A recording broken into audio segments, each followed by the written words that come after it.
दोस्तों, अगर आपको लगता है कि आपकी किस्मत खराब है तो आज मैं आपके साथ जो मोटिवेशनल स्टोरी शेयर करने वाला हूँ वो सिर्फ आपके लिए ही है। इसे अंत तक ध्यान से जरूर देखें। तो बिना समय गंवाए चलिए वीडियो को शुरू करते हैं। एक जंगल में एक महात्मा रहते थे।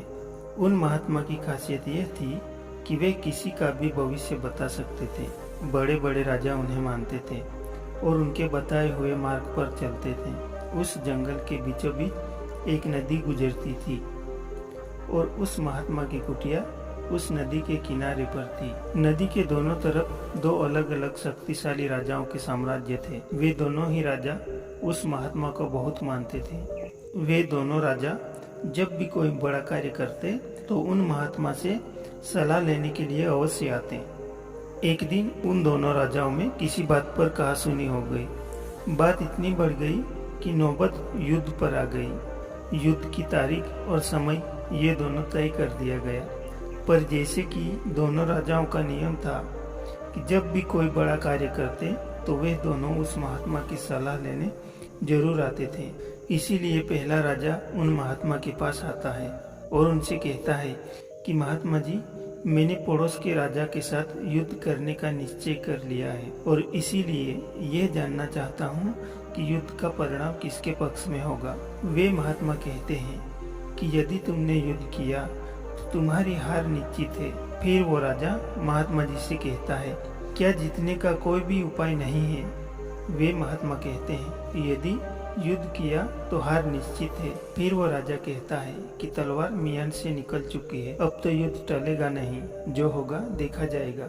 फिर वो राजा उसी समय वहां से चला जाता है और अपने सेना से जी तोड़ मेहनत करने के लिए कहता है। सभी सैनिक राजा की आज्ञा मानकर जी तोड़ मेहनत करने के लिए लग जाते हैं। दूसरे दिन दूसरा राजा उन महात्मा के पास आता है और उनसे कहता है कि महात्मा जी, पड़ोस के राजा के साथ युद्ध करने के लिए जा रहा हूँ, इसीलिए इस युद्ध का परिणाम जानना चाहता हूँ कि युद्ध किसके पक्ष में होगा।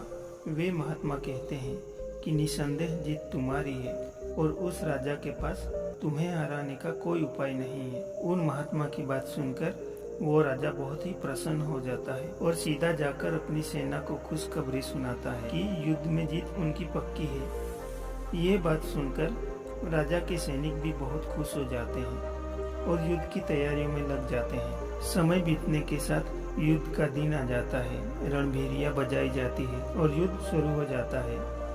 दोनों सेनाएं एक दूसरे के साथ भिड़ जाती है और मारकाट मच जाती है। देखते ही देखते जिस पहले राजा की हार निश्चित थी वे दूसरे राजा की सेना को ढेर कर देती है और पहला राजा वो युद्ध जीत जाता है जिसे महात्मा ने कहा था कि वो युद्ध हारेगा। युद्ध जीतने के बाद वो पहला राजा उन महात्मा के पास चला जाता है और उनसे कहता है कि महात्मा जी, आपने तो कहा था कि मैं तो युद्ध हार जाऊंगा, लेकिन मैं तो युद्ध जीत गया।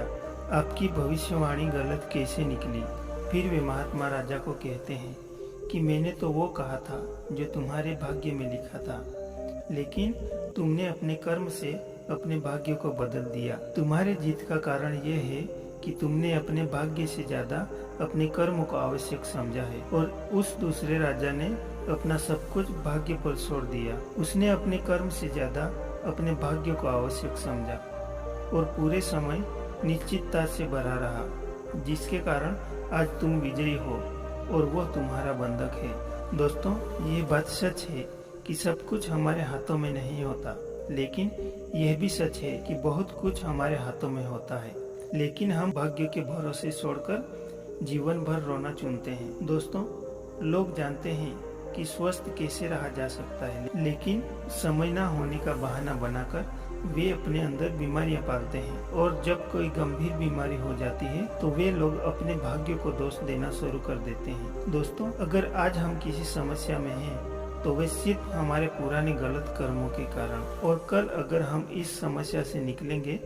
तो वे सिर्फ आज के अच्छे कर्मों के कारण ही। दोस्तों, ये सवाल जरूरी नहीं है कि भाग्य पहले से लिखा हुआ है या नहीं, बल्कि ये सवाल जरूरी है क्या हम उन चीजों को भी भाग्य के भरोसे छोड़ सकते हैं जिन्हें हम बदल सकते हैं। दोस्तों, आज का यह वीडियो आपको कैसा लगा कृपया नीचे कमेंट बॉक्स में कमेंट करके जरूर बताइए। अगर आपको ये वीडियो पसंद आया हो तो अपने दोस्तों के साथ शेयर जरूर कीजिएगा। धन्यवाद।